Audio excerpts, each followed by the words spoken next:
good afternoon, everyone. Thank you for joining us for this very important lecture by Professor Martin Kenney, University of California, Davis.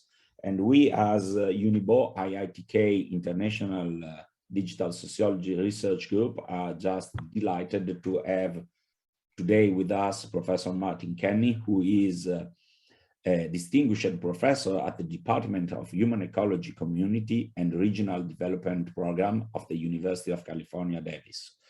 And he is one of the greatest thinker into the business and administration topics. And today he will talk with us and we'll have the opportunity of sharing thought together. And we are just honored to have you with us. And Martin, I just have to say the floor is yours. Good. Can we, so a couple things. Could we just go around the room and everybody just tell me who they are? I have been to IIT Kanpur a couple times before, maybe 2 decades ago. So I've sort of been to your campus and I know the reputation. And of course, Bologna is the oldest university, continuously operating university. I, of course, know Bologna and many of your faculty members there, but perhaps we just go around the room if that would be okay. Yeah, firstly, I have to say that I'm also representing Professor Gilles Sam from IITK. She has some health issue today, so she do apologize for not being here, but she also says that she has been tested and luckily isn't COVID, so she is way more relaxed, but unfortunately she couldn't be on video. And Kalpesh, would you like to introduce yourself? Hi. Yeah, so I'm Kalpesh from India. I'm a PhD student at IIT Kanpur in Sociology. So, and broadly I'm working on finance, where I'm trying to see the way in which social networks and relationships the participation of people in financial services. Yeah. Thank you. Thanks. I go next. Okay. So hello again, everybody. I am Laura, and I'm a collaborator of the UNIBO IITK Digital Sociology International Research Group. So my interest is in platform societies and related issues. And right now I'm studying in a research scholarship at the University of Bologna, postgraduate research scholarship. If I could go next, hello.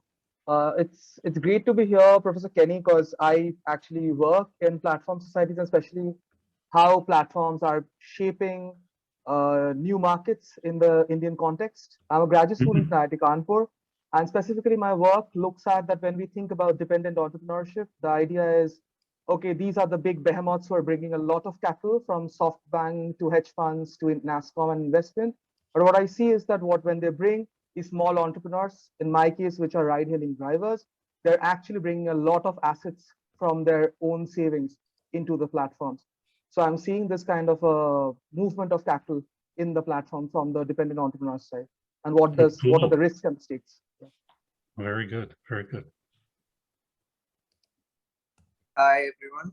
If I could go next. I am Abhiram, Sociology PhD student from IIT Kanpur. I am working on the social networks of cryptocurrency communities, and currently I'm trying to explore the how socialization is contributing to investment in cryptocurrency. I'll go next. Good evening. I'm Tina. I'm originally from Georgia, but I'm a PhD student at University of Bologna, actually close to the end of this experience. I actually already submitted my thesis on Monday, but I keep attending whatever seems interesting. I'm primarily interested in this summer school because, as I discovered, my topic was on labor immigration from Georgian immigrants working in Italy and how they preserve their family relationships, primarily with their children. And the Facebook communication they had, it was something extremely interesting to observe, to follow, to try to make sense of this. And all this social media phenomenon, which is obviously interesting, became even more interesting for me because of that. So that's my reason of being here. And I actually spent some time at UCLA years ago, and Okay. it feels like something a bit of the memories of the Good, past. good. Wonderful. Ilya or Benedetta, are you? Benedetta, are you here with us? Would you like to introduce us?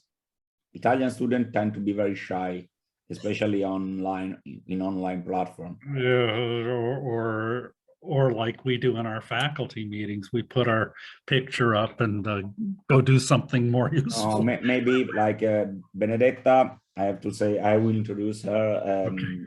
She's an undergraduate student, and as you can see from her profile picture, she is also the image designer for the coordinated image of our program.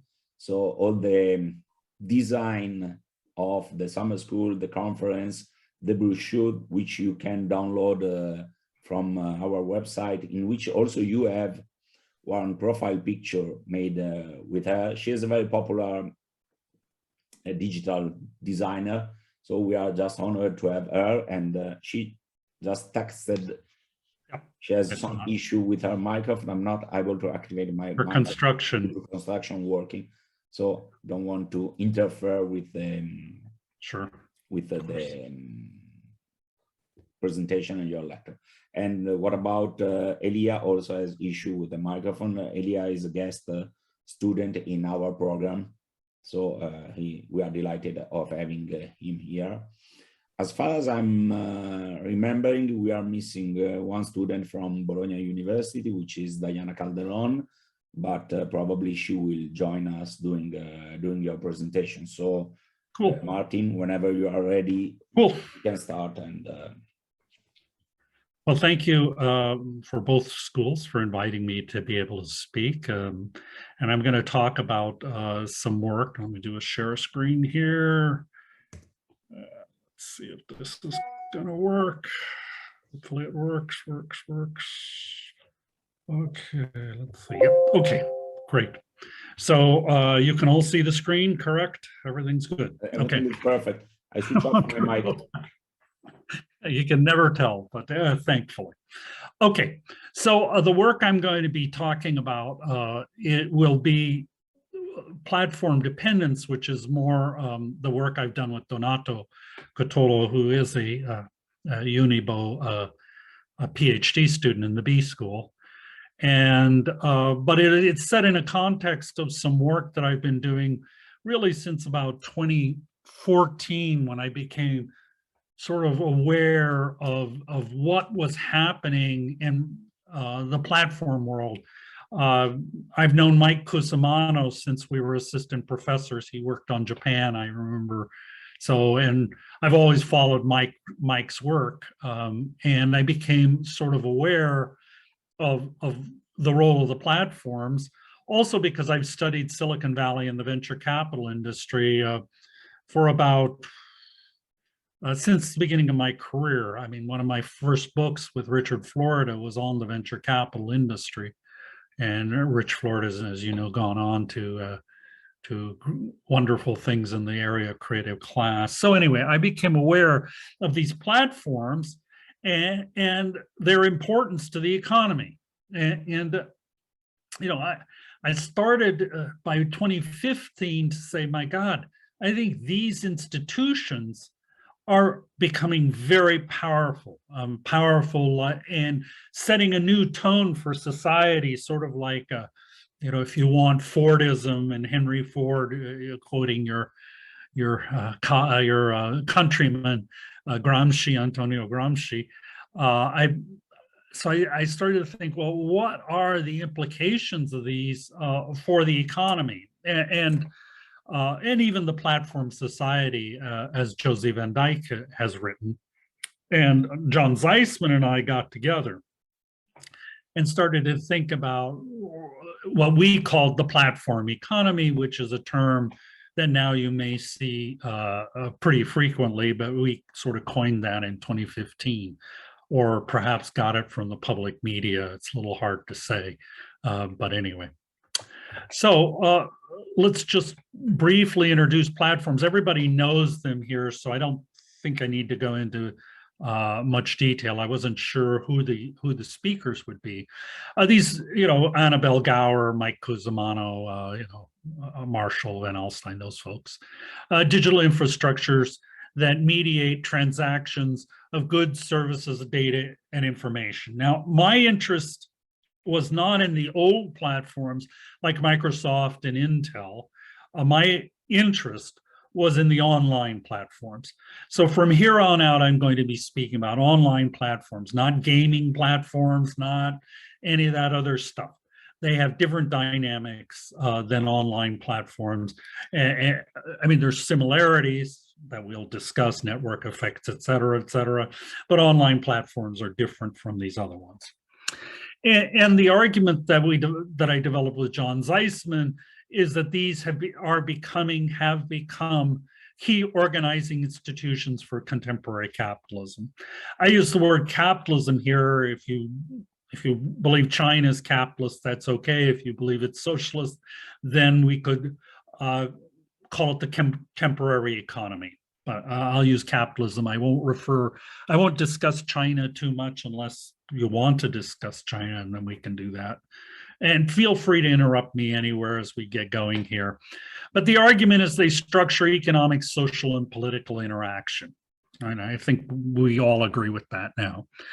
And that they're a new institutional form. They're not a market in this classical sense of the market hierarchy distinction.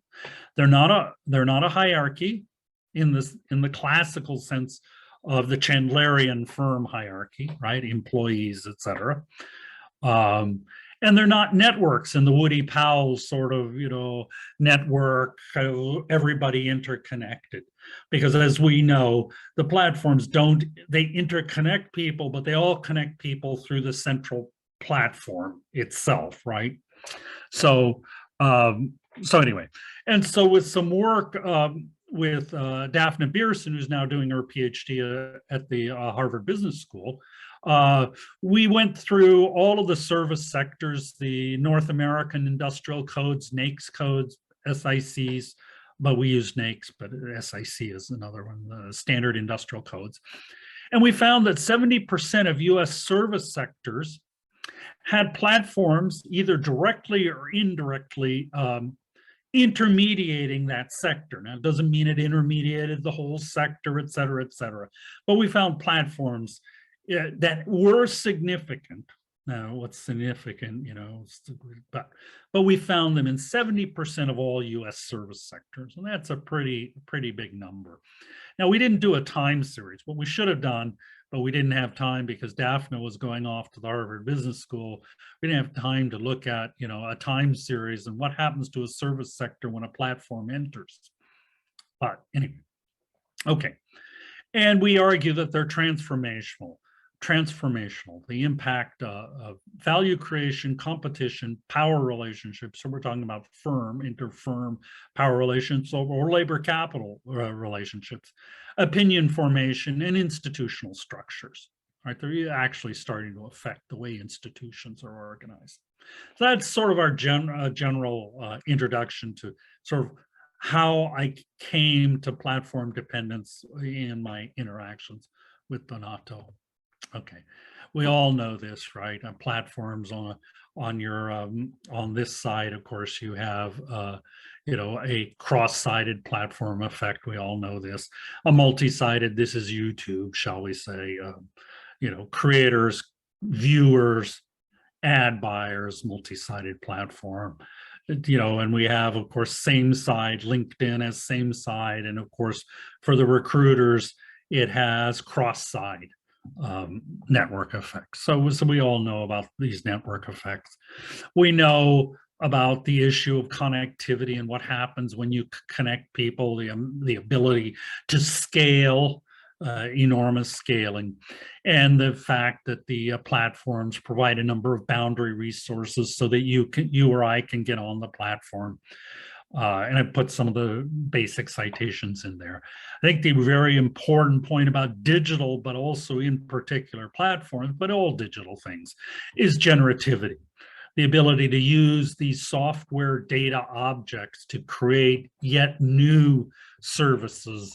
So Uber only becomes possible not only when you have a smartphone, but when you have Google Maps or OSM, but you have a digital mapping service. It's not possible. So if you look at an Uber or a Lyft or a Yelp or all of these things, that Google map was a key thing to be able to generate yet this other innovation on top. That platforms, online platforms, have ecosystems. Now, these ecosystems are not ecosystems in the normal sense of the term. These are platform dependents, right? So these ecosystems are very dependent ecosystems. The typical ecosystem, and this is where the management literature on ecosystems has gone way off base. The typical ecosystem, like I'm looking here at my mother's canyon.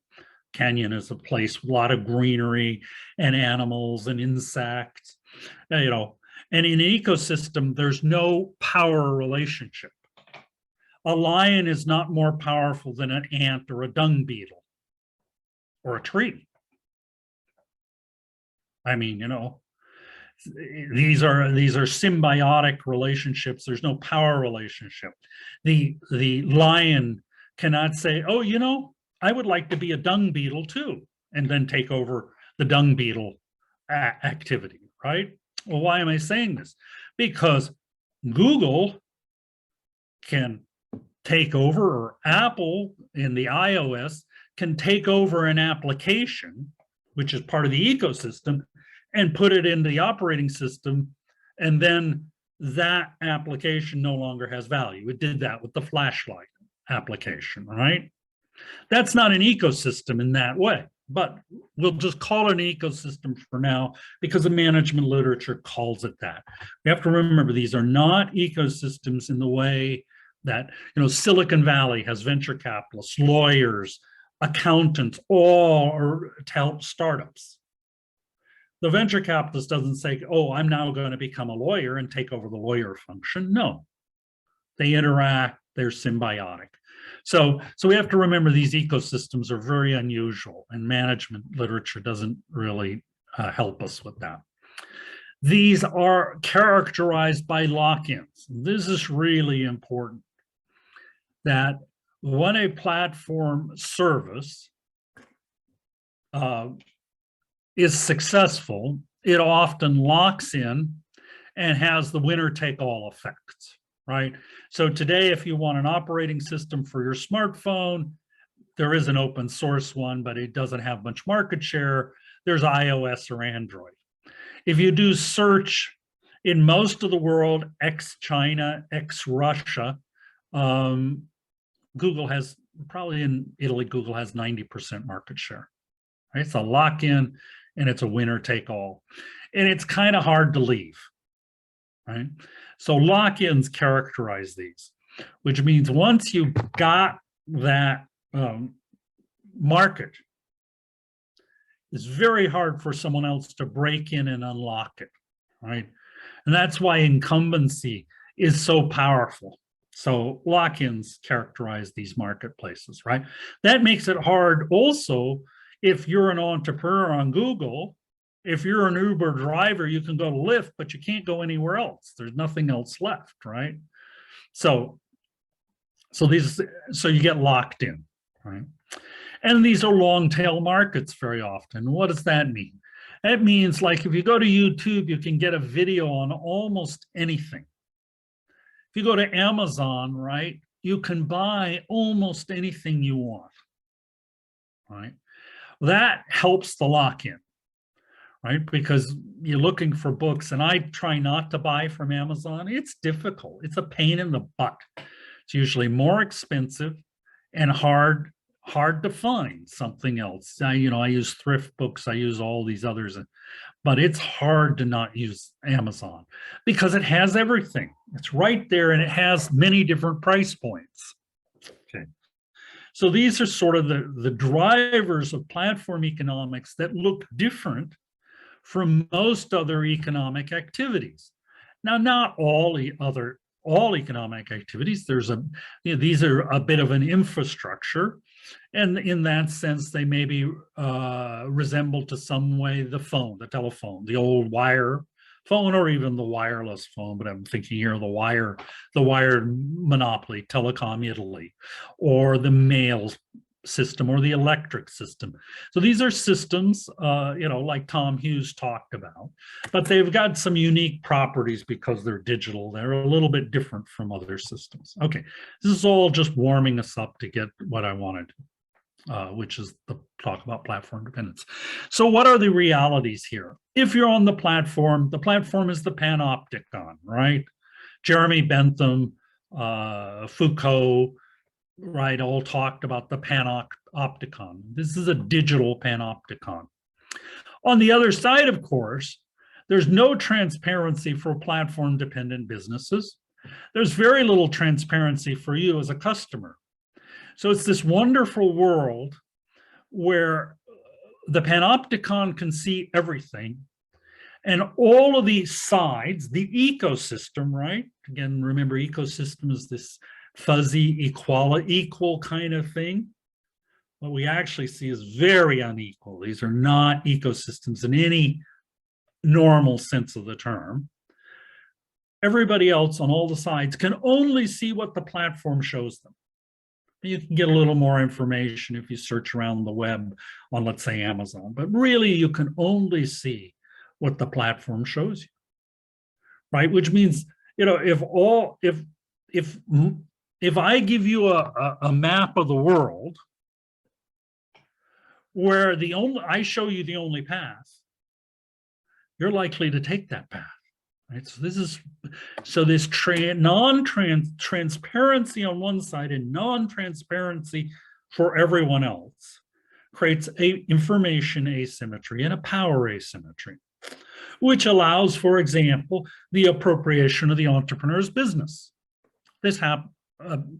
A platform-dependent entrepreneur, a member of the ecosystem, to allow the appropriation. Amazon has done this, Google does this, Apple does this on iOS, Android, Google does this.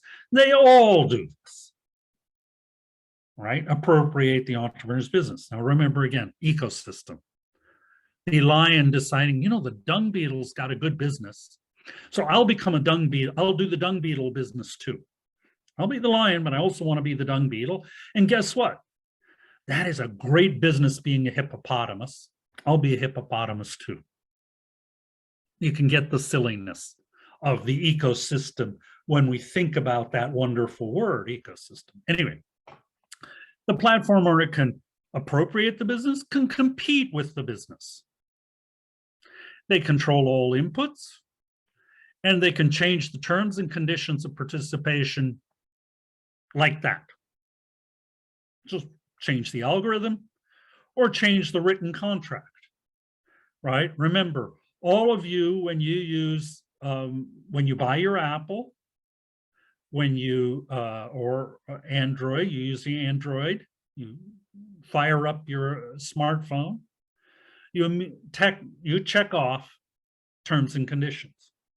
When you join Amazon, your first time you buy with Amazon, you check off terms and conditions and you agree to the terms and conditions because you're entering private property.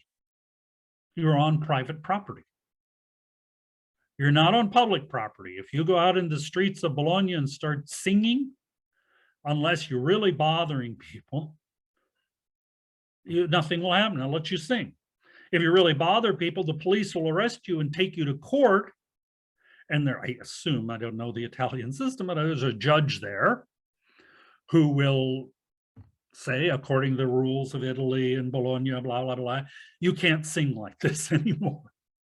But it's a process. It's a procedure. There's justice in it. You may not agree, you may, but there's justice in it. It's not private property, it's public law. Okay.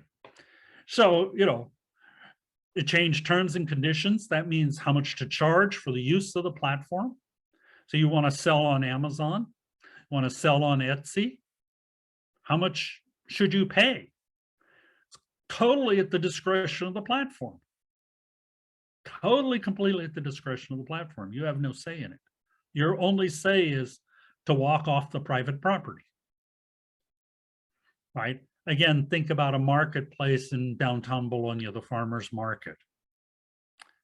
You know, I guess the farmer's market could change the price of having a shop there, but that would probably be decided also in conjunction with the local government. There would be say in this. Okay, what can be sold? As importantly, the platform controls the customer relationship. You don't have a direct relationship with who you buy from. Again, you go into the farmer's market, you have a relationship. You even go into the big store in downtown Mumbai, and you have a relationship with the store. Of course, it's, you know, they're big and you're an individual, but there's a relationship there. You know the store. You can go to the store if the product is no good and say, this, you know, you sold me this product, it's no good, take it back. Amazon controls the customer relationship both ways. You have no power there. Amazon has the power to make a decision for you. You complain and they go to the vendor complains something about you, et cetera, right? So it's a very different reality here. And of course, ultimately, what you need for any online transactions is trust. You have to trust. I mean, otherwise, gee whiz, you know, you're buying something from someone somewhere. So the platform has to regulate trust. It regulates the ranking and rating system. And it can put whatever it wants in that ranking and rating system. There's no control over it. Right? So let me give you an example. I'll come back to this example. I'll give it to you right now. In Europe, you have a star system for your hotels. That's a government-regulated star system, right? Booking.com has a ranking system, a star system, or a 1 to 5 or 0 to 5 system. Now, the government system is by inspectors. There's a set of rules. The inspectors go through bing, bing, bing, and then you get 3 stars, 2 stars, 5 stars, whatever stars you get, right? The ranking system for hotels, booking, hotels.com, any of these things, you, the consumer, doesn't know what's in the ranking system actually. Doesn't mean it doesn't work. You, the hotel, don't understand. But booking and hotel.com will go to you and say, if you advertise with us, your stars will go up. Now, let's say in Europe, you could perhaps bribe the inspector to move your stars up. But if the inspector was caught by the government, they would be arrested and thrown in jail. So, you know, so there's complete control of the rankings and rating systems, which is very powerful because it's how we make decisions. We consumers make decisions. These are sort of the realities of how this whole system works. And you all know this. But it's interesting, for the next part of this, it's interesting to keep this in mind as we start to talk about the realities of the way business is being organized through platforms, and more businesses are being organized through platforms, right? So platforms are regulators. They set rules and regulations. And when you have winner-take-all type of markets, right? Because there's only, in the hotel business, there's only 2 or 3 players left. There's Expedia, I think there's Booking, and there's maybe one more. And 50% of 30 to 50% of all hotels are booked through these booking services, right? So they're becoming as powerful as the government. They are regulators because what can be found? So today, now, you know, I'm not making any opinion, but in the United States, right-wing conservative and left-wing blogs, et cetera, are being thrown off or Google is not finding them anymore, right? I'm not saying I'm in favor of them, but I'm saying Google is making decisions on what you and I can hear, Twitter, Facebook, etc. And I'm not saying that the people that and we want them to make these decisions for us to some degree, because there's child pornography and awful things. You know, the other thing about digital is it could expose you if you weren't protected, could expose you to some of the most awful things that human beings. And, you know, there's a lot of us, or some of us, or a few of us that are very, very unpleasant, very, very, very unpleasant. And we want to be protected. So there's, you know, on all of these, I'm going to give you sort of a list of horribles. And we have to see that on the other side, there's wonderful things that are being done, that these platforms, they extend our capabilities as human beings. So we need to say that, even as then we start to say, well, but what can we do that's better?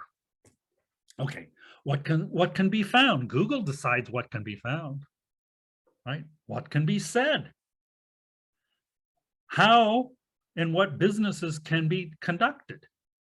And finally, these are private taxation systems. They're tax systems. Amazon's a taxation system, as it captures more and more of all online sales, or Etsy and all of these. These are taxation systems. And we have to think about that. They're private taxation systems.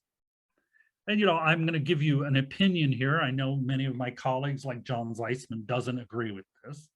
But Europe, having no platforms, is simply being taxed by the platforms. And they're not paying taxes in Europe too, but it's not the side I'm talking about, right? They probably should pay taxes in Europe, but they go to Ireland or, you know, Luxembourg or Liechtenstein or who knows where, right? But the more important point is that the taxation systems that extract wealth from local communities everywhere and centralize it in a few places. Thankfully, in California, it's been very good for us. Thank you. We have great capital gains taxes here, which helps support my University of California system.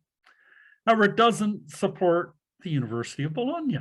It's not funny, but anyway, right? But these are private taxation systems. So Google, through advertising, is taxing. Google, by wiping out and the internet, by wiping out local newspapers, not as much in Italy, more in the United States. Amazon, by selling directly to you, is taxing you in the percentage that it keeps. So it's a taxation system. We need to think about that. So if you're a country that has very few platforms, so most of it runs through the international platforms are taxing you. In China, it's walled off, so the international platforms can't tax China. So I think, but of course, the domestic platforms tax China, and they tax all the way down to the local. And I'll show you some evidence of this, some circumstantial evidence of this as we go along. But nobody yet in the EU has really thought about this, the implications of this. They're doing DMA, DSA, and I'm great with that. I think it's great, but they haven't thought about this particular aspect, which is by controlling the communications in between all of us and collecting a little bit through advertisements, et cetera, from every communication. It's a taxation system. Let me give you one example, and then I'll move on, or we can argue about this some if you'd like. Let's say for every Italian communication by an Italian, any Italian, I got 1/1,000,000th of a penny. Now, if it's the Finns, I wouldn't get much. They don't talk a lot. The Italians, good money. They talk a lot. I'm joking. Sorry about that. But you see what I'm getting at. If every American had to pay 1/1,000,000th of a penny for every sentence they spoke, or 1/1000,000th of a penny, still be a lot of money. right? Because it's a communication system. If I can tax communication, it's a great deal. Okay. So what are the businesses that have been integrated into the platform economy? And there's just a list here. I think I have another list here, but let me just go through. I think I've got two. They're kind of a simple. Uber, Upwork, Airbnb, Amazon Mechanical Turk. These are nice little businesses. They're not big businesses.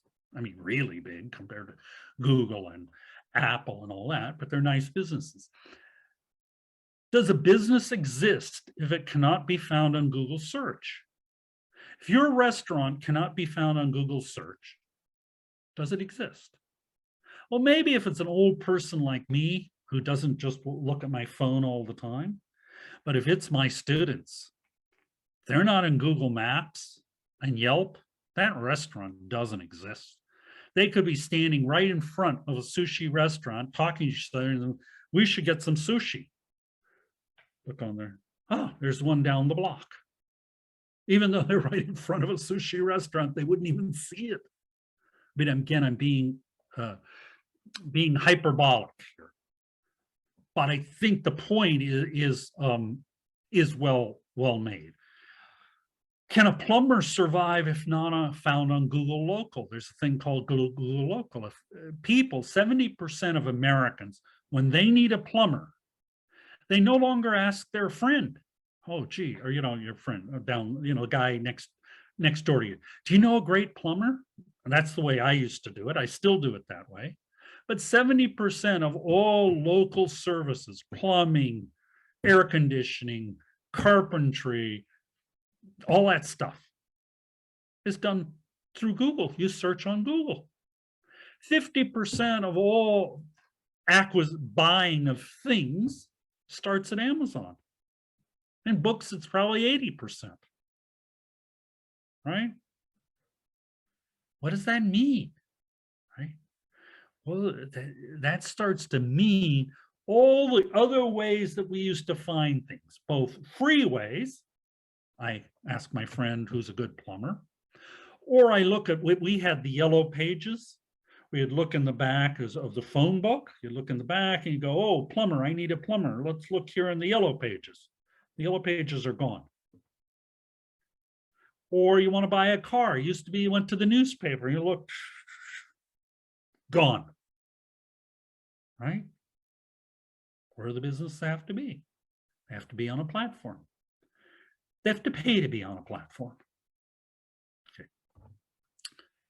So what is platform dependence, right? This is producers, sellers, and specialized service providers that earn their livelihoods through a platform, that identify their customers through a platform. That creates platform dependence. And platform dependence businesses, PDBs, platform dependent businesses, we also call them platform dependent entrepreneurs, but I'm saying basically almost all businesses today have to have a presence on the platform. And it's becoming the dominant type of business as ever more businesses are enmeshed in platforms. So let me give you an example.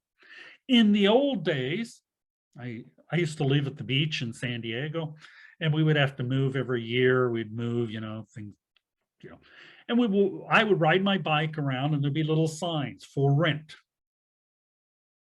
Or I would go to the classified newspaper, ads in the back of the newspaper for rent, and look for rents that way, right? Today, that's gone. Now, what's the point here? The point here is it's gone, and even if you put that sign out, now the classified ads don't even exist in many American newspapers. That means if you're renting, you're now enmeshed in a platform, not because of choice. The world just changed on you. I'm not crying for those old days, back for the old days, but all I'm saying now is that your business, renting apartment, you've got a little, my mother has a small apartment building, 4 units. Used to be she would just put the ad in the newspaper, take care of it. Now that has to be on a platform apartments.com. There are 2 or 3 of them. That's where you put them, right? She was migrated there, not because she chose to be migrated, she's migrated there to buy a car in the United States today, right? Car dealers used to advertise in the newspapers and do whatever they did, right? Today, a car dealer has to be on cars.com. There are 3 or 4 or 5 of these things. When you want to buy a car, you go and look. You look, and you go and look online. You know, there's a, as I said, there are 3 or 4 of these. You then say, okay, I want a, you know, a Ford Mustang, da da da da da da da da, right? And you put that in, and 3 or 4 dealers then call you, send you an email, and then you negotiate with them on the phone. Well, what's the point here? The point here is that platform where you now searched about the car, for a car, then you decided, and you decided kind of your pricing. Now that relationship is mediated indirectly through the platform, and the platform captures some of that money. And say, okay, that's fine. Platform captures before the newspaper captured, right? Okay. But what's the point? The point was the newspaper was local. The platform is not local. So the money has been taken out of the local, right? The newspapers in the United States, my guess is also true in Italy, probably in India. I don't know, I'm guessing. In the United States, the newspapers were local. So it was a local family, and they used to contribute to the community, you know, maybe the baseball team or the children's soccer team or football team for Italy, et cetera, et cetera. That money's now moved out of the local. And Marianne Feldman and I are writing a book now on what we call the demise of the local. And it was already going on before the platforms, but the platforms have driven this further. Financialization was already doing this, so it's part of a process. But we're writing about the demise of the local because the platforms are evacuating the value out of the local, right?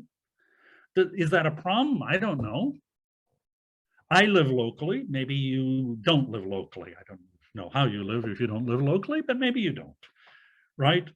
So that's one of the issues that's coming up here with platform dependence. And we're writing a paper about this, right? So who are platform sellers? Amazon, eBay, Etsy, the app stores, Google Play, Airbnb. These are sellers. Sellers of services, sellers of objects. And each thing that crosses the platform between the 2 sides is taxed. Tax, tax, tax, right? But it's more than tax because these are structures within which now commerce is structured, right? It's a template. There could be bargaining on eBay or Etsy, but it's a template of how things will be done. It creates greater uniformity. Now that was already happening in the United States with Walmart, et cetera. Sure, Rajarshi, sorry. Yeah, go ahead, you got your hand up. Rajarshi, you have the mic off. Yeah, hello, can you hear me now? Yeah. So I was just coming in here with the discussion that you're currently doing on what the platforms do for the local. I was just thinking, what is the platforms also creating a perception of value of the things that are coming in the platforms? Because earlier when it was local, maybe you could just put that I'm going to sell my watch for a certain amount of money, right? And then a person would contact you and there would be a negotiation. Right now, when I need to go to a place like any place to sell my watch, I'm also seeing what is the rate of this watch where other people are trying to sell this watch. So this perception of value of things itself is getting somewhere negotiated or being pushed by platforms as well. Well, it might be creating a one price fits all. Yeah, exactly. Across some much larger space, and therefore creating uniformity in some sense, greater uniformity. That's not necessarily bad. And let me just, in my last talk, I was giving you a talk here, somebody pushed back and he said, Martin, but now I can sell globally. You know, let's say I'm an Italian sausage maker in Bologna, right? Now, through Amazon, I can sell my sausages globally. I can become more of a specialist because Bologna, maybe, you know, I make a special kind of sausage with, I don't know, make it up, curry in it. And Bologna, there's only, the market's only this big for curry sausage. I could never make it. But now, because my market is global, because of Amazon or eBay or whomever I'm selling on, now I can make curry sausages for the world. This is the flip side, right?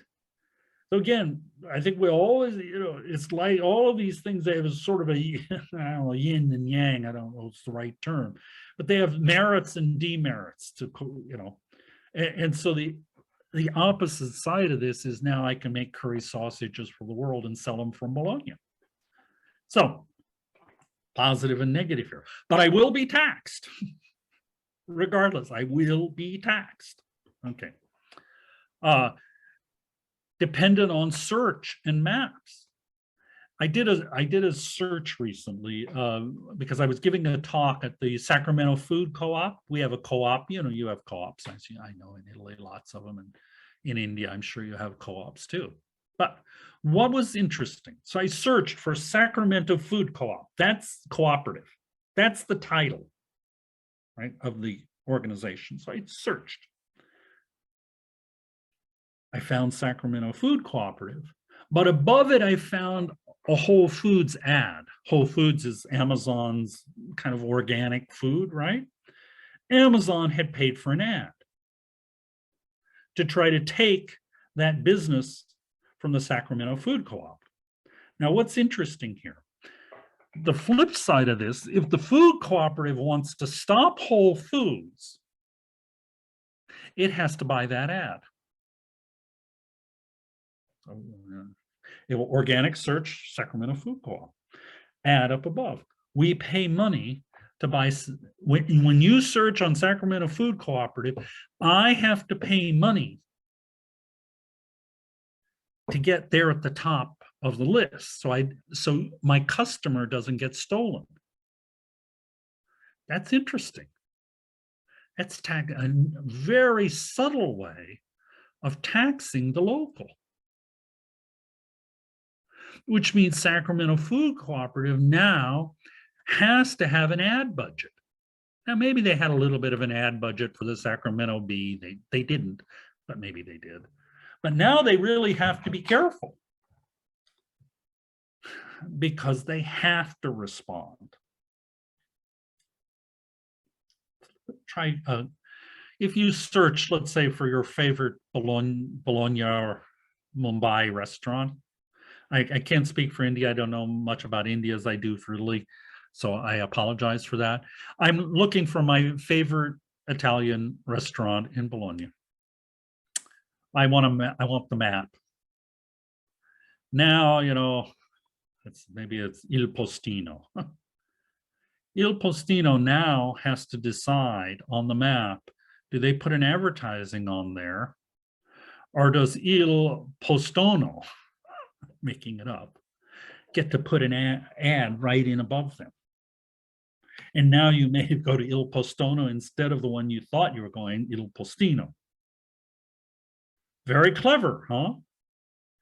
We could talk about this more because under COVID, this became very big because you started to get the ghost kitchens, you know, where Martin's tortas sandwiches became Martina's tortas and stole my customer. Or I had to advertise to make sure you found Martine and not Martina. And literally, it's as tricky as that. But yes, Pier Giorgio. Thank you very much for this insight. The example you made about the Il Postino remembers me about an experience we had with a startup project here in Italy about it was like kind of Airbnb for food. So like you go home, it was literally named Home Food, and the name was Cesarine, which is basically like a common name for a female in Italy and especially in this local area.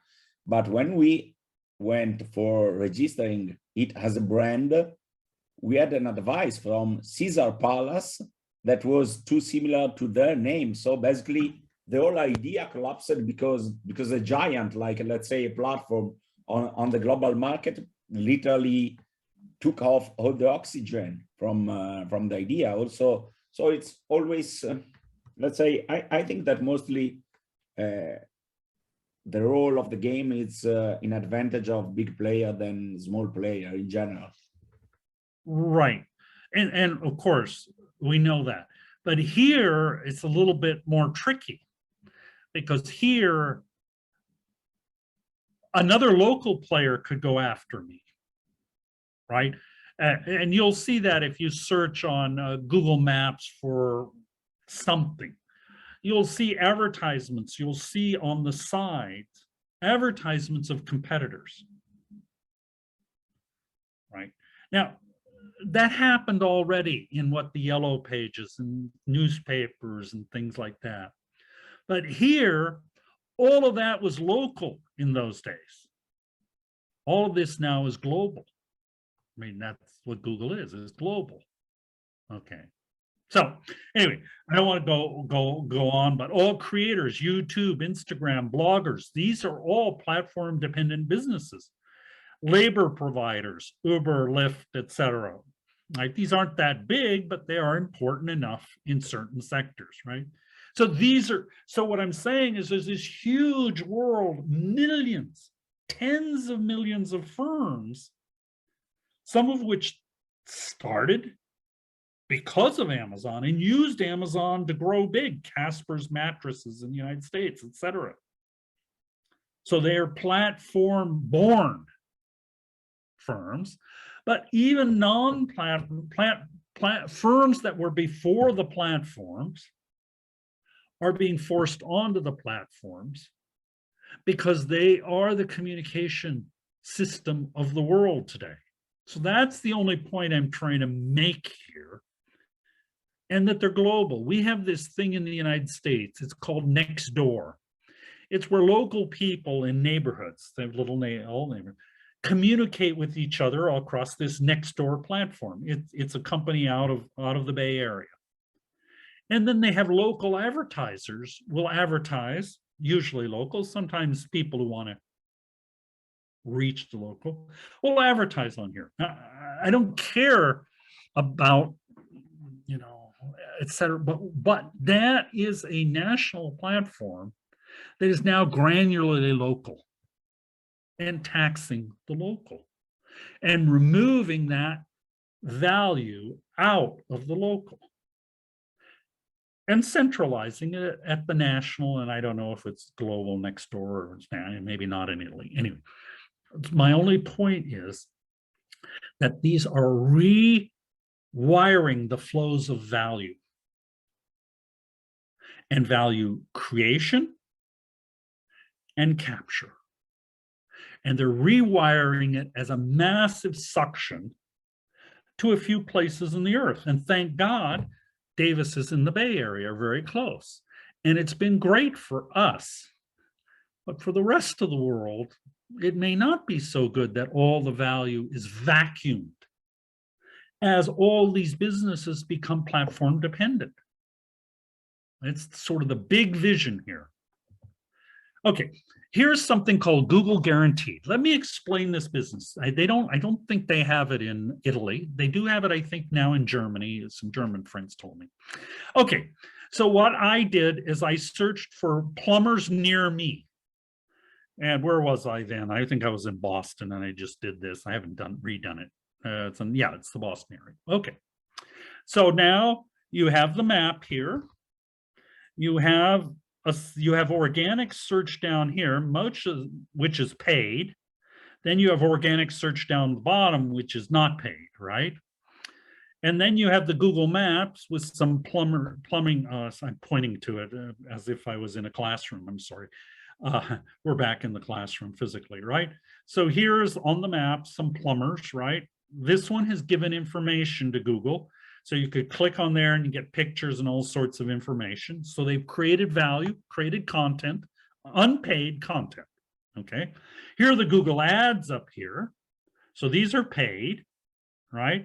Here's the organic search, but it's paid. And here's something called Google Guaranteed. Now this is beautiful, right?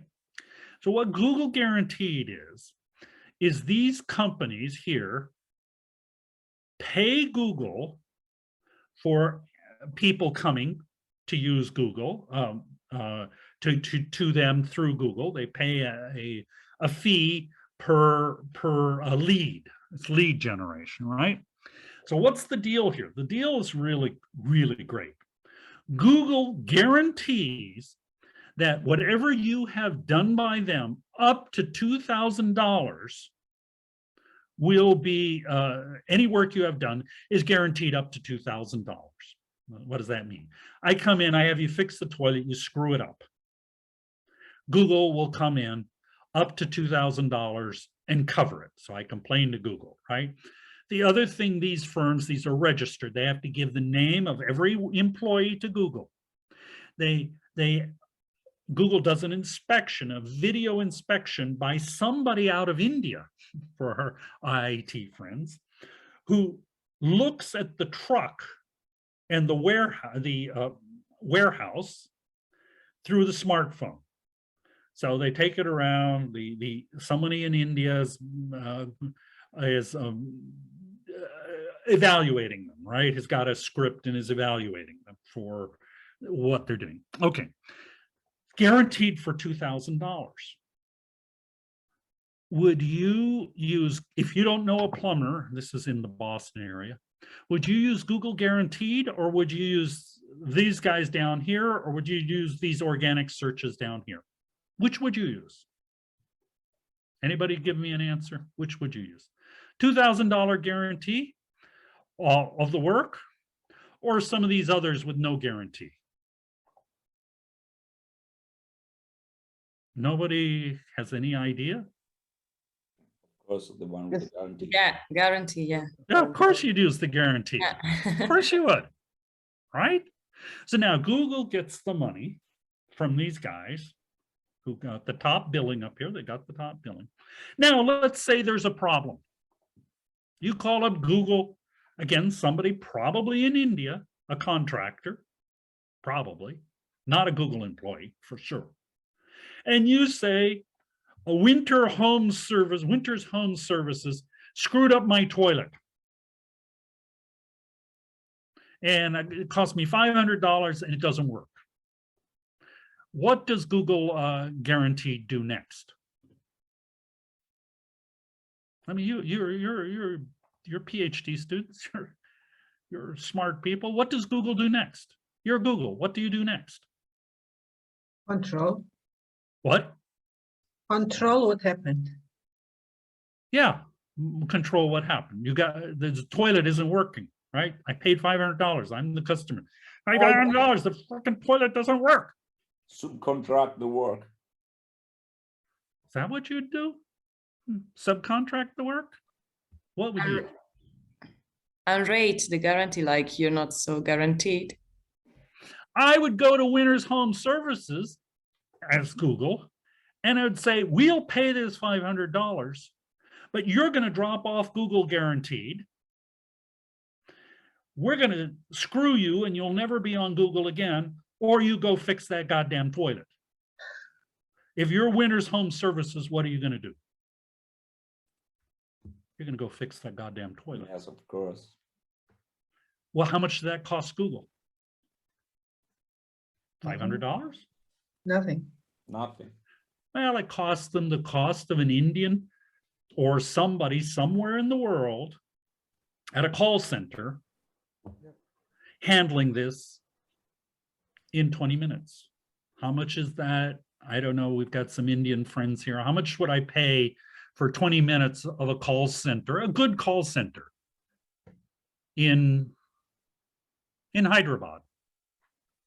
How much would it cost me, do you think? Maximum $2 to $5. $2 to $5. $2 to $5. And I got $50 probably for the referral. And how many of these, you know, et cetera, et cetera, et cetera. Isn't this brilliant? This is frickin' brilliant. And what does it do? It sucks more money out of the local. It's wonderful.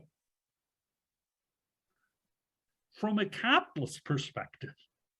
Now, from the local government, from everybody else, we could have different opinions. But you're happy as the customer too. Your toilet is fixed.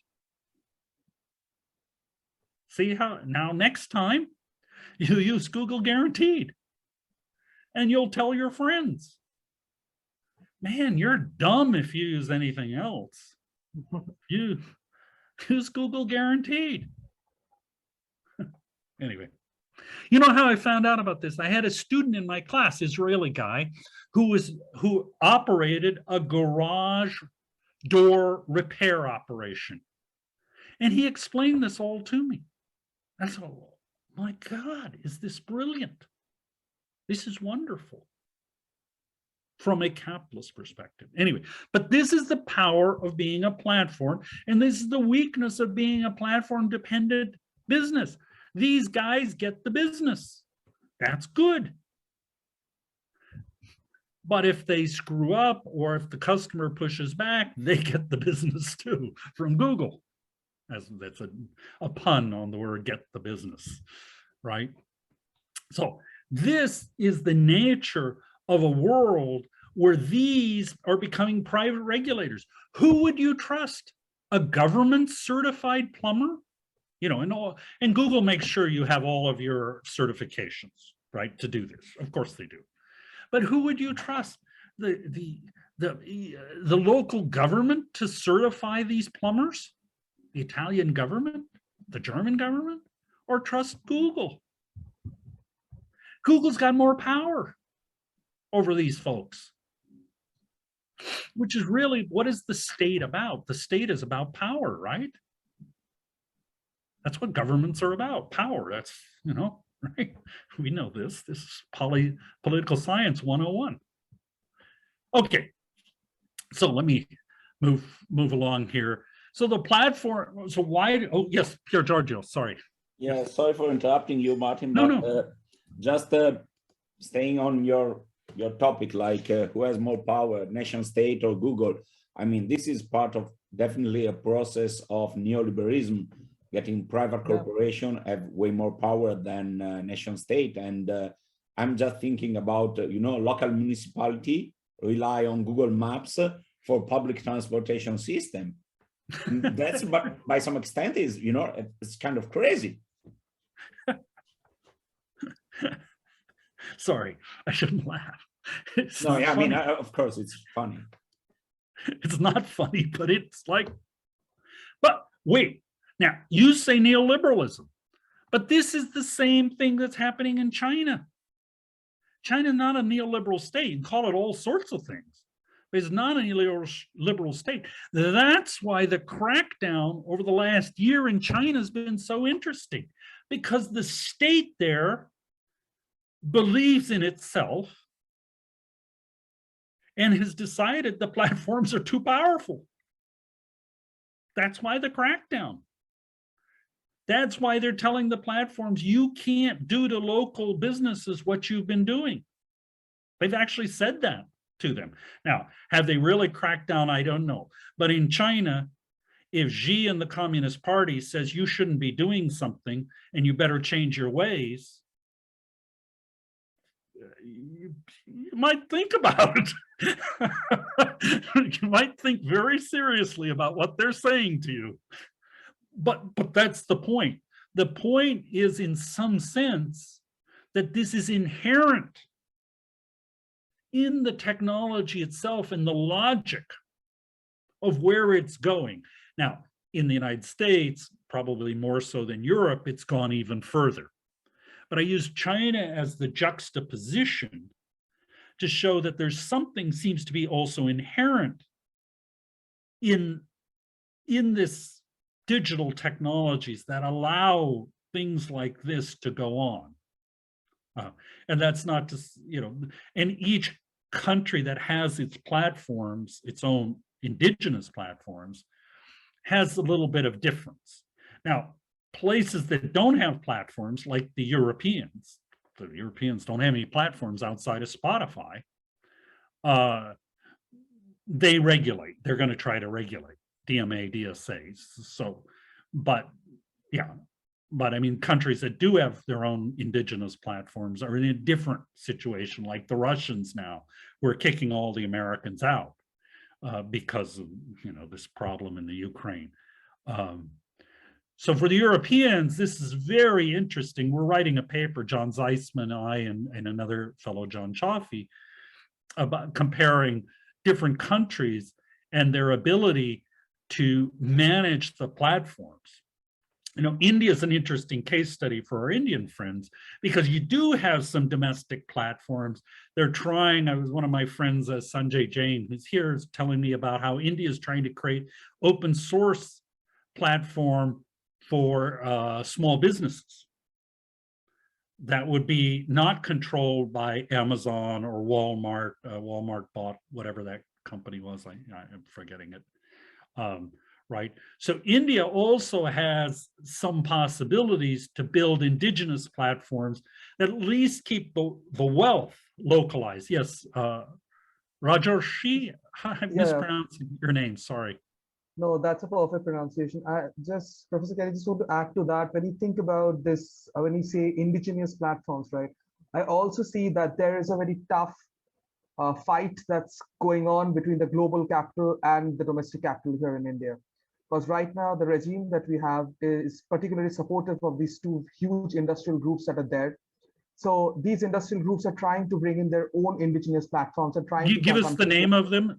Is it Tata Birla or? Yeah, no, it's Ambani Group. So it's a huge yes, of course, yes, Ambani's. Ambani's. So they are basically want to get into this entire retail sector, and they're trying to compete with Amazon. And for doing that, what they have done is that they have eaten a lot of small businesses or small platforms and created a network for themselves. Before that, the government actually supported them for building a huge telecommunication connectivity across the country. So everybody has right now their SIM card, and in that SIM card will be embedded their platform, and it will be pushed. And somehow what we see is that Facebook has invested in this entire process. So it's not only domestic versus the global, but even the global has its own interest within the domestic. That is something that's happening in India. Yeah, so India will be a super interesting case study over the next X years, 10, let's say, but probably it's even 5.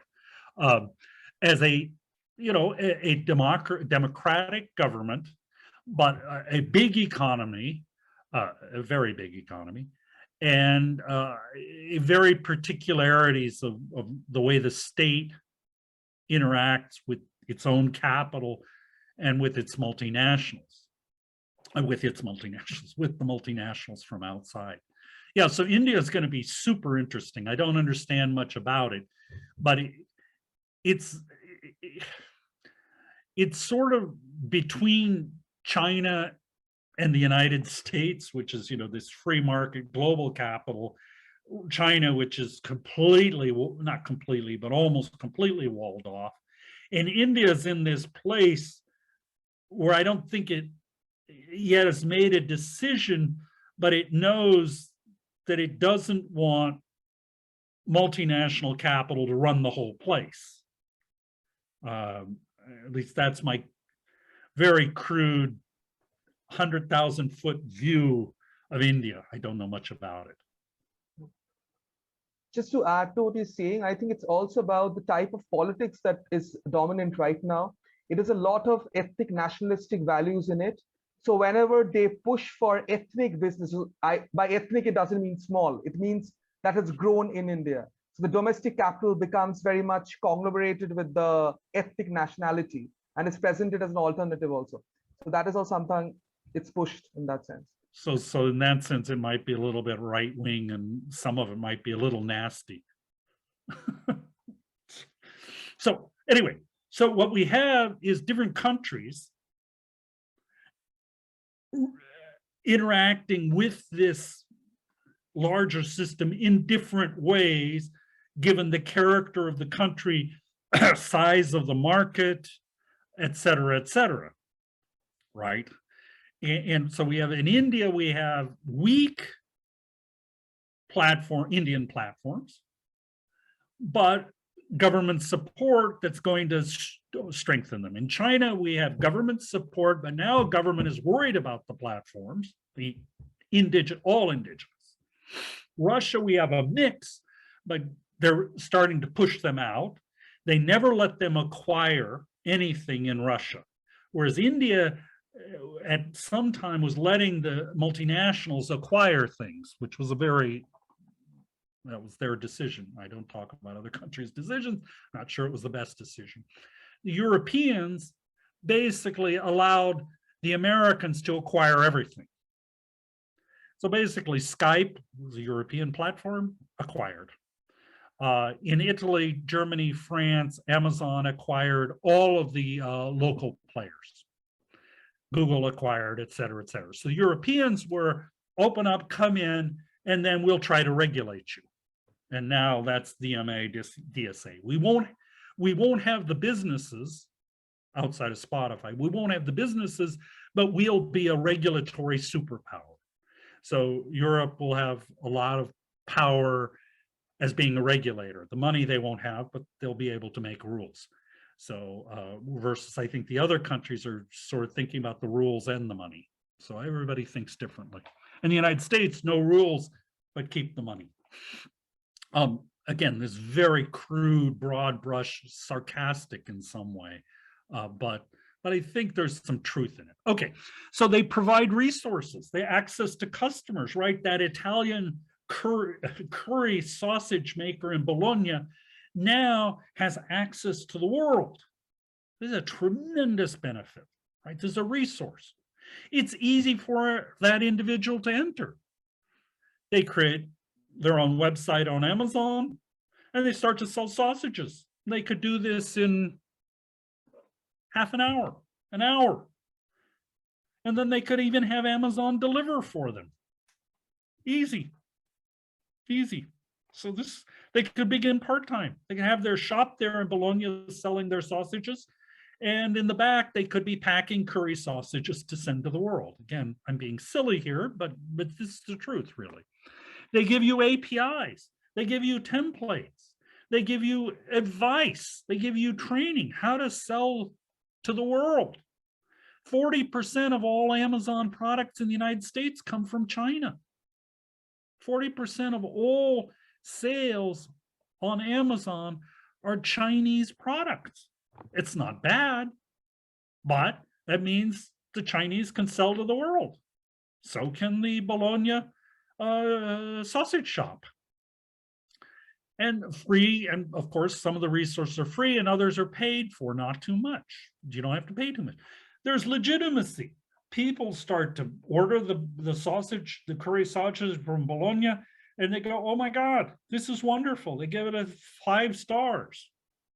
Now everybody starts to trust it. Of course, they have the ability to punish if they start to make bad ones, bad sausages. Amazon could decide to kick them off. But that would protect me as a consumer here. I want, curry sausages, and I love Bologna pork. But, the Bolognese have started to cheat us. Being silly here. And therefore, I complain to Amazon. It says to the curry shop, give them their money back. Right? So it gives legitimacy, the sociological legitimacy, right? That we know so much about. It provides legitimacy. This is tremendous set of resources for any of us who want to be entrepreneurs, right? I mean, while I'm talking, you could be making money by starting your own Amazon shop and selling some books on it. You could pretend you're listening to me and you start selling books and make some money instead of wasting your time. Okay, so, but these are precarious. Once you're dependent upon a platform, it's precarious, right? And things as integral to your firm as your profit margins can be disrupted unilaterally by the platform. The platform sees, my God, curried sausages are selling well. That should be not in 9% of the sales value. We should up it to 10% because curry sausages, they sell really well and there's great profit margins there. Okay. They could also decide they sell really well. I'm going to put a curry sausage factory, or I'm going to contract someone in Bologna to make curry sausages, and I will compete against you. Right? And of course, as a business, if you're a real business, you have a lease, you can't be closed down unilaterally at any moment. I mean, Amazon could decide curry sausage is such a good business, I'm going to put a factory in Bologna to make curry sausages. I'll have almost the same name as the one that's selling so well on Amazon. And I will undercut you, or I'll start to derank you. I'll derank your curry sausage and I'll have the Amazon brand. I won't even call it Amazon. I'll call it a posteriori or something like that instead of al pastino, il pastino, right? You get what I'm saying. What kind of business is that, right? And that's sort of, the missing dimension in most of these discussions in the management literature is power. It's about power. And so this is Donato and I made this graph. You've probably already seen it if Donato made a presentation. And what do we show here? What we're trying to show with this graphic is, let's say you're doing a startup. The platform effect makes it the costs and risks of entry are much lower. The platform, that's right. So that's here, right?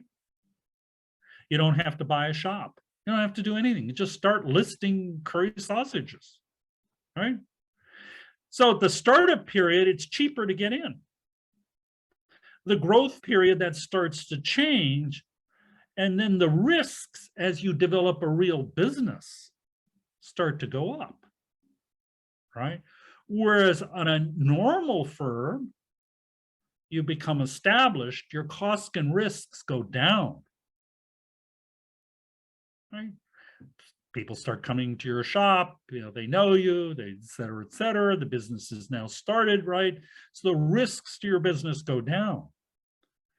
But in a platform-based operation, the more successful you are, your risks go up. The platform might enter. The platform will encourage others to enter to drive price down. Amazon does this. This is a fact. This is not me making this stuff up. It's been reported. It's been in congressional testimony, U.S. Congress testimony, under oath. So, they're not lying. The EU has shown this in various studies they've done. So this is not made up here by, Martin's kind of academic making this up. This is the fact. It's a fact.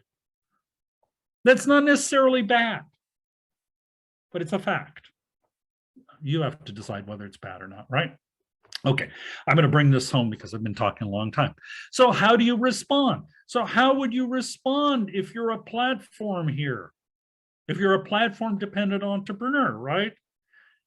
Well, there's lots of responses. You multi-home, use Uber and Lyft, iOS and Android. Amazon, eBay, Walmart has a marketplace. All of those. You diversify income, right? YouTubers, I'll show you an example of that. It might be collective action, Uber strike. There's examples that we give in our papers, right? Disintermediate, contact your buyer directly. If it's going to be a multiple sales, contact the buyer directly, disintermediate the platform, right? So there's all sorts of possibilities. Open a physical store, multi-home, open your own website. Move people to your website and off Amazon. Use Amazon only as advertising, marketing. But, start to move people off to your own website. again, there's multiple sales. If they're on your own website, you get to keep all the money, right? Amazon doesn't get to squeeze you, right? Because Amazon's goal is to squeeze you right to the point where you're ready to quit. And then you ease off a little bit. They want to take all of your profit until there's none, right? But they have to give you a little bit of profit to keep you alive. It's sort of like those movies where the aliens come and they hang bodies and they suck blood out of them, right? Because the aliens, for some reason, love blood, right? You don't want to kill the body that's hanging there. You just want to be able to suck its blood, right? And as long as it stays alive, but you get the maximum blood out of it, that's the perfect situation. Okay, but the real thing here is demand political action. And that is where, and in India, I think the small businesses have demanded political action and they've gotten a response. India's got a big small business sector and the government knows that if they all vote against the government, they'll be goodbye for the government. So government action is the way, because this is a story about power, right? And power is the state. And in China, this was clearly, the banks demanded that Alipay, Ant Financial, could not go public. The banks demanded that, and that's what happened, right? Alibaba and JD and the big have gotten a lot of pushback from Chinese small business, who's huge, a huge sector, right? In the Communist Party, the last thing they want is every small business person in China to hate them. So they've been putting pressure on Alibaba, JD, and all the rest to not squeeze so hard.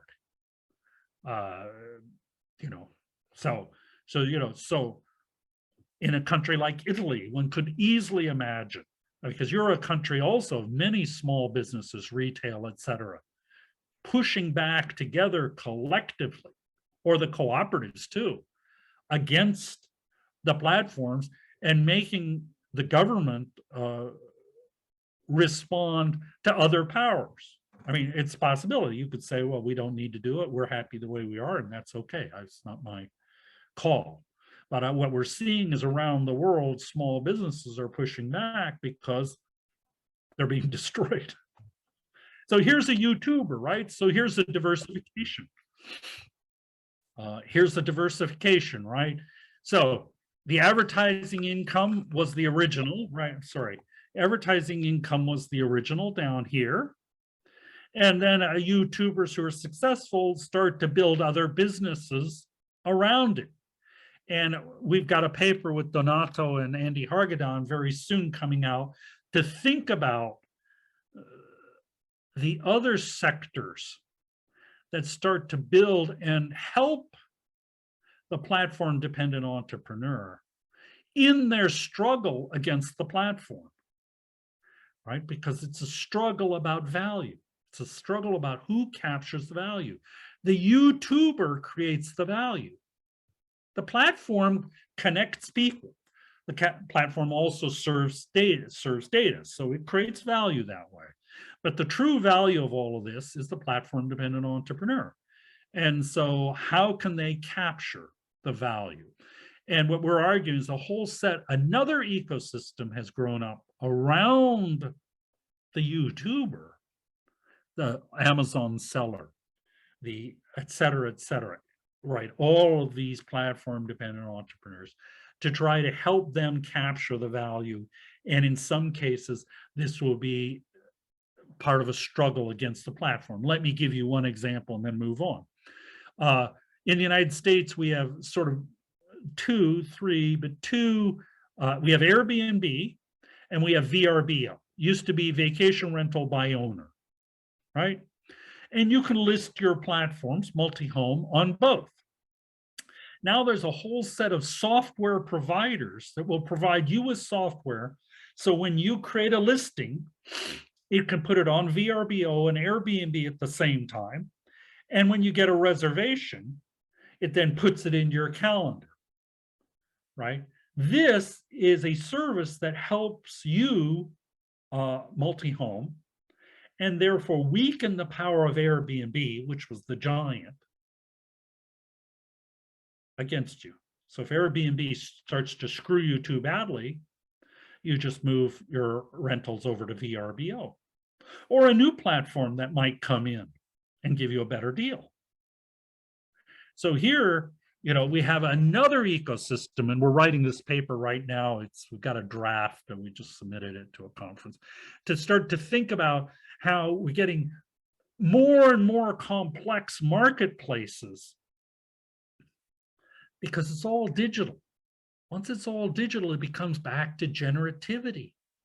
I could generate software that would allow, you know, take my Airbnb feeds, take my VRBO feeds, and combine them and create a new service.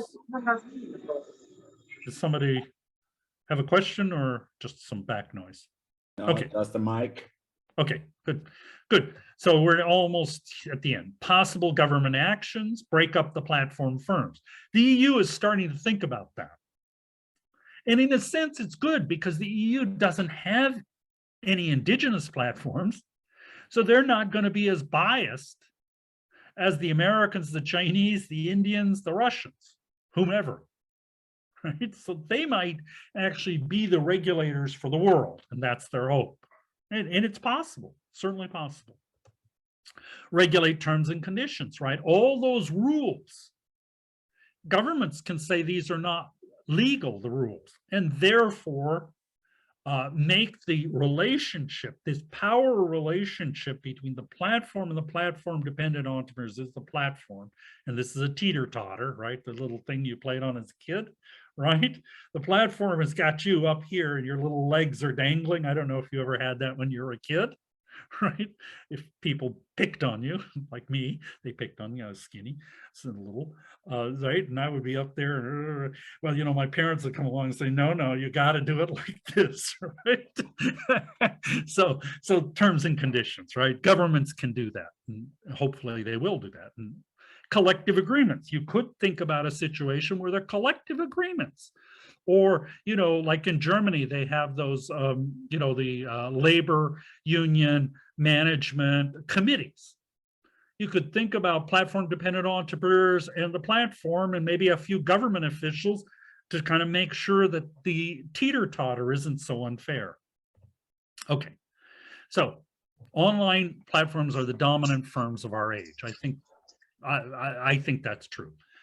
Platform-dependent businesses cannot be understood by traditional business models. It's a different environment, a different context, different structure. So we need to start to think about that differently. The management literature is going there, though they don't think about power. Management scholars have concentrated upon the platform and its strategy. Mike Cusimano, Annabelle Gower, all of these people, great work that I love, right? It influenced me like, you know, I wouldn't have been able to think about it without their work. But less attention to platform-dependent businesses, which is the vast majority of all businesses in all societies. How many people in Italy are employed by Google and Amazon and the rest? And how many are employed by all those small businesses that are on Amazon that need Google Maps? And there's no comparison, right? And it's the most important entrepreneurship. I mean, you know, the Europeans talk about wanting entrepreneurship. They need to protect businesses, small businesses, medium businesses, because those are the entrepreneurs that keep countries like Germany and Italy going. It's not Amazon and Google for Germany and Italy and France and et cetera, even for the United States, even where we have these big businesses, we have most of the global platforms. They're not where the true business of American society is. The true wealth, the employment, it's not there. It's the other side. So we need to think about that. With that, I've gone a long time. I know I talk too much, and I'll end. And if we have any questions, comments, reaction, pushback is good. Think I'm not right. It's good.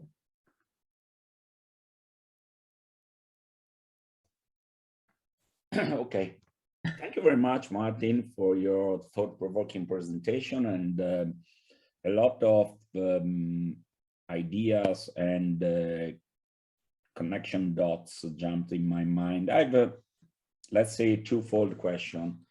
The first part of my question is related upon the role, let's say, of the consumer, or it's way better, of what has been defined firstly by Toffler, then by Ritzer, the role of the prosumer. Like, looks like this merging between production and consumption is literally the fuel of this new economic system, or let's say the platformization of the economy and the two-entry market you have described on one end. And on that end, I think that should be like amazing investigating what you have done with company and SMEs, related with the role of the prosumer in between this system of production and consumption. This is my first part of the question. Second part is, aren't we going toward a future in which these platforms are becoming more and more walled garden and are building their own market and their own system, as well as it happened in the so-called gated community once in a time? That's my point. So the prosumer question is very good, because not all of this is prosumers, right? I mean, some of this is sellers and buyers, and no prosumer. Though both of them, in addition to the sales, contribute data. So not does Amazon make a sale, you and I sell you my curried sausage. Amazon learns about you, you buy curried sausage, et cetera, et cetera. It learns about me. I'm selling a lot of curried sausage. This is not the traditional prosumer. The traditional prosumer is that I'm a producer and a consumer, right? You could think about me watching television, me watching YouTube. Then I'm prosumer, right? Particularly if I produce. Well, I'm always producing data.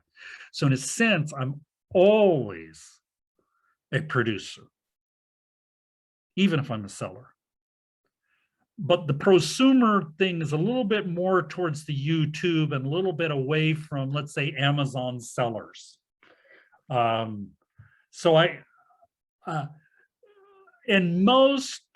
My guess is that most consumers are not producers also, except they're always producing data, right? But the prosumer also is a little bit, so the Uber thought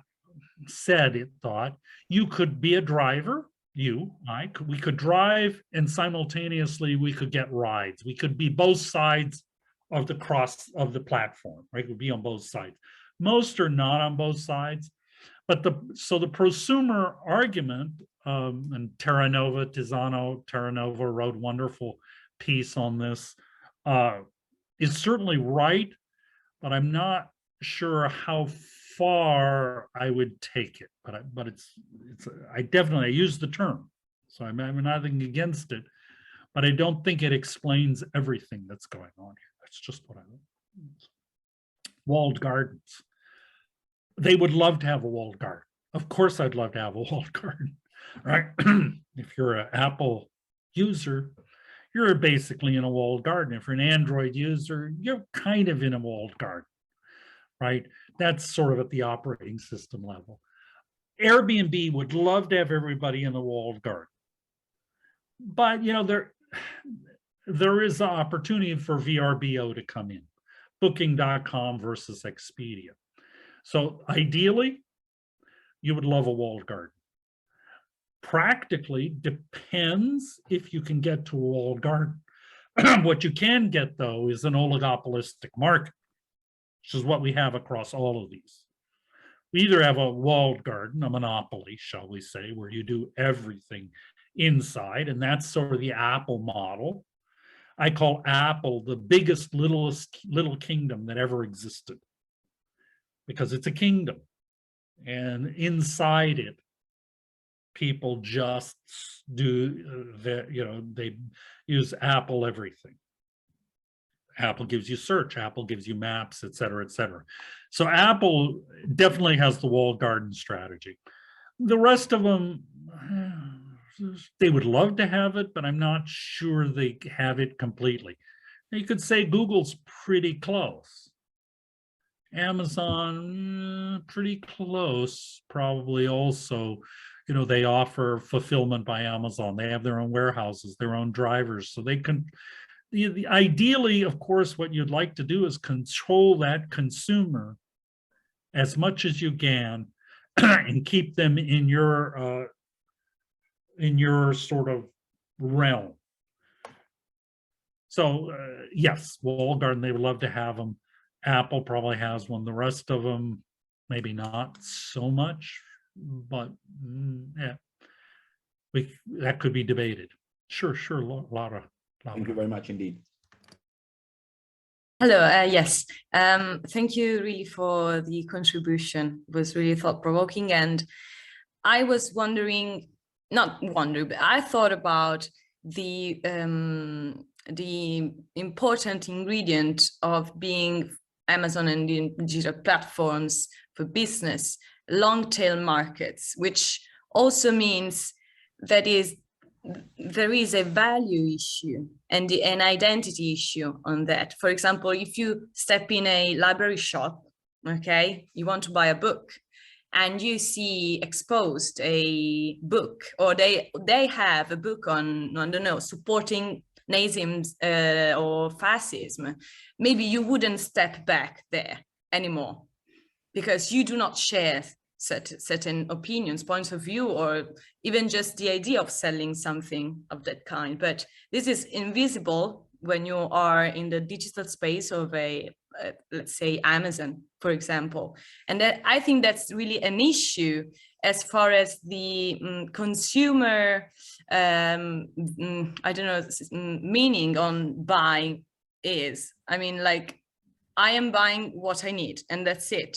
It's not like I am buying something from somewhere that I know has the kind of things I need. It's just really direct to one aim in that sense. And I think that this value identity issue is really important because consumption has a lot of meanings as well. It's not just about buying and selling. So I was reflecting on this aspect and just wondering what you would think about this identity issue as well. Well, I hadn't thought about that in fact at all, but that's it probably is, my guess is where you're going with this, you're tying this into Facebook and the echo chamber kind of idea, which is that the algorithm can tell what you like and therefore serves you more of that. And you don't know that YouTube, for example, has, I mean, you get served, let's say you're a cooperative socialist type, you get served cooperative socialism stuff. And over here, somebody else is served, let's say, fascist liberal market stuff, or libertarian, fascist libertarian stuff. You both are on getting your own information, you know, it's completely walled off. So you don't know that Facebook is serving this other person. Whereas if you went into a shop and you were there for your socialist cooperative stuff, and there it was, but over on the other side, there was a fascist liberalism stuff, libertarianism, you might therefore no longer shop at that shop. Is that what I'm hearing you say? Yes. Yes. Contextualizing the moment in which you buy something. Right, so the context matters, and this is a decontextualization, is basically your argument. And what are the implications of that? And one is that there are more points of view out there. And for an American, kind of me as a little bit of a libertarian, sort of Marxist libertarian, contradiction in terms. There is an argument that having just more information out there, even with awful stuff. I mean, here I'm not talking about kiddie porn and, you know, animals being tortured and this stuff. This is just, you know, we're not talking about that. Could actually, in the long run, create greater knowledge than the system you're sort of suggesting, which is that there should be a socialist libertarian bookshop, there should be a fascist bookshop, and they should be in different buildings. Yeah, And no, then, actually, yes. Yeah. I didn't mean like those who have the same view should be in the context where they view is confirmed or supported, or there is an idea exchange. It was more about, yes, the moment of buying. So the kind of input you receive when you're buying, because on one side, yes, you have more opportunity to get to what is far from you. But on the other side, given that the platform moves through algorithms, actually, you'll always see the things you like. So Yeah. I don't know how much that would work. I mean, if you get interested in something else or something really different, I don't know if that happens is really thanks to the dynamics of a business platform such as Amazon, I'd say, because actually it works on the other side. So like kind of polarizing the consumption in that sense. So that's actually, yeah, problematic in the homophilia phenomenon. Are you meaning the homophilia Yeah. phenomenon and and the customer experience? Of course, Yeah. I think that algorithm already have the capability of differentiating customer experience and also mitigating the homophilia approach, I think, by some extent. Of course, there are no But evidence most of the moment. platforms emphasize the homophilia, that you like to get things that you already like. And in a bookstore, the context might be, I have to be careful here because it'll have to be an empirical question, but let me play with it a little bit.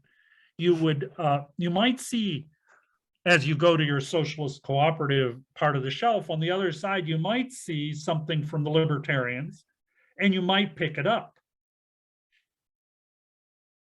Whereas on Facebook, you're unlikely to see that at all because it will echo chamber you. And that's sort of the argument in the academic literature. Mm. But let's, Roger, do you have a comment in this line or something else? No, it's something different. So you can just carry on with this. I'll come back. no, it's fine. I'm fine with the discussion, so we can move on. But it's a great question. It's a great question. What is clear is how we're getting information. The information we're getting seems, in let's say the West, not China, seems to be creating more and more echo chambers and reinforcing anger and upsetness.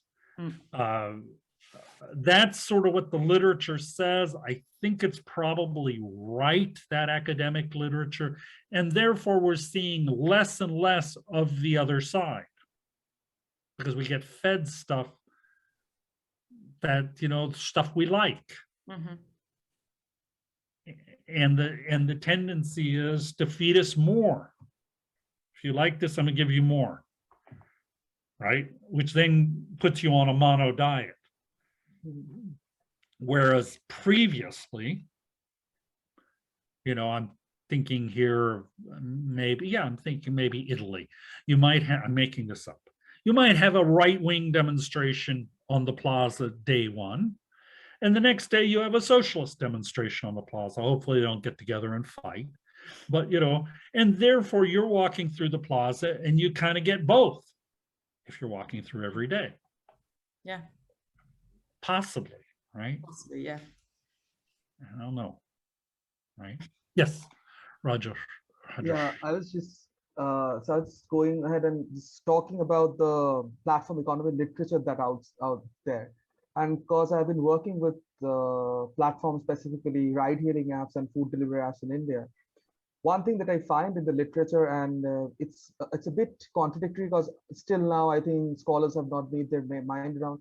So if you see the platform work that's coming out from Africa, specifically from Oxford Internet Institute or from the London-based schools, it is that they want to emphasize individual entrepreneurs as being gig workers. Whereas from your talk, what I could get is that this system is very different from that employer-employee relationships. And if we go back to that relations to claim rights, even with these people, go back to that kind of relationship, claim rights, it will be very difficult. So whenever I am, for example, doing a literature review, I'm always in this kind of a tussle, because I personally believe that even entrepreneurship, when it comes to the risk and flexibility, it has its own rights. An entrepreneur has its own rights and can claim its rights. But there is this growing question about workers' rights within the platform literature. So how can we see that? And added to that question is when we were talking about dependence, right? In the case of India, what we know, which is established from economics and sociology, more than 80% of our economy is informal. That is, it is veiled from the purview of the government. In that kind of a context, what is the reality from my field is this dependence is not solely borne by the individual, which would be a neoliberal argument. But this dependence is getting dispersed within their own networks, whether that be family, kinship, whether that be neighborhoods, whether that be co-workers. So the risk in itself is getting dispersed rather than it's being directly borne by that individual entrepreneur, if you see that. So I was just thinking if you could have comment on that. I think the best way for me to comment on is give me an example. Yeah, I'll just give an example. It makes it easier to kind of, I'm a very empirical guy. So if I have an example, I can think about it. Yeah, so I'll just talk regarding the context of COVID here. So from the month of March, month of April 2020 till July 2020, all former platform works got cancelled in India. No platforms are functioning. Not even food delivery apps are functioning for these 3 months. So because of COVID. Because of COVID, yeah. There were lockdowns, strict lockdowns, yes. national lockdowns imposed. So what I did during that time is to actually be in continuous touch with my respondents who were Uber drivers there. And what I found is that what the Uber drivers did for their survival during that time is actually pawn or mortgage the gold ornaments of their wife to survive. Now, this was a rising point in my field when I see that, okay, there's something else happening here. This person is not taking a loan. This person is not bringing his own money, savings, but he's actually depending on the spouse. Very similar things or evidences are found that they went back to their neighborhood contacts, the local money lenders, to take money to survive this. When I extended this question in the context of the entire functioning of platform in India, what I find when a person brings his individual car to the business, he brings in that car thinking that I'm going to ride for Uber. That's why he's buying the car. It's not for personal use. It's for being a driver. The money for this car is actually coming from an asset of land in the agricultural fields that is being liquefied. And that money is directly coming as a car here in the economy. So in that sense, whatever dependence, lock-ins that are getting created, it's not just getting limited to that individual who is participating in the economy, but it's dispersed across networks. So when you're talking about this centralization of capital, I think there is also a lot of centralization happening from what we cannot see, from the branches of this entrepreneur. That's also happening. That was an example. I mean, that's a really interesting observation. Now, my observation, having lived in Thailand, was that anytime the family got into difficulties, the gold bracelets, the gold necklaces were taken to the pawn shop, actually the gold dealer. And, you know, hopefully the market got better. If the market didn't get better, then the pawn shop, the gold guy kept the gold, and you lost it. So what you're saying here is that drivers made investments in automobiles on the assumption that they could drive for Uber and get the money back. And Uber made loans here too to drivers, and they were complete disasters for the driver. And so what you're saying here is that essentially what's happening is that these drivers bet that they were going to make money, and then when the lockdown came, they were screwed, and therefore the remaining wealth in the family was then put in hock, and much of it was lost. And therefore, in that particular case, and this happens here with immigrant families in the who bought cars for Uber to do Uber, they got screwed. And so these platforms in this sense are further extracting wealth. Whereas if the driver was a taxi driver, an employee, they would just be fired, but they wouldn't be on the hook for the borrowing. Is that, am I characterizing this correctly? So that the tools that it used to be an employee was furnished with by the employer, in these platform businesses, because they're not employees, they furnish the tools. And if they invested in those tools, which they may have had to do, and things go bad, now they're really screwed, because they have the debt from the tools that they bought that are no longer usable. Whereas if I was a taxi cab driver, I just was fired. That's it. I didn't have the car anymore, but the car was furnished to me by the employer. So the risk of tool buying is outsourced too, through the platform, which doesn't treat you like an employee. Is that right? I guess. So I think that's what I'm understanding, and that's true. Yeah. That's the point. And also I think that talking about the long arm of the market, another flip side of the coin was that at the time of COVID and lockdown, car prices, especially used ones, skyrocketed. So there are several perspectives under which you can read the thing, of course. And so you may have been able to sell your car for more than you paid for it, because it was a used car, which then would have, in a sense, been a lucky thing to save you from the debt, because you sold the car off, you pay your debt off, and it would be a wash because of this lucky aspect of used car prices going up. Yeah. So Martin, good.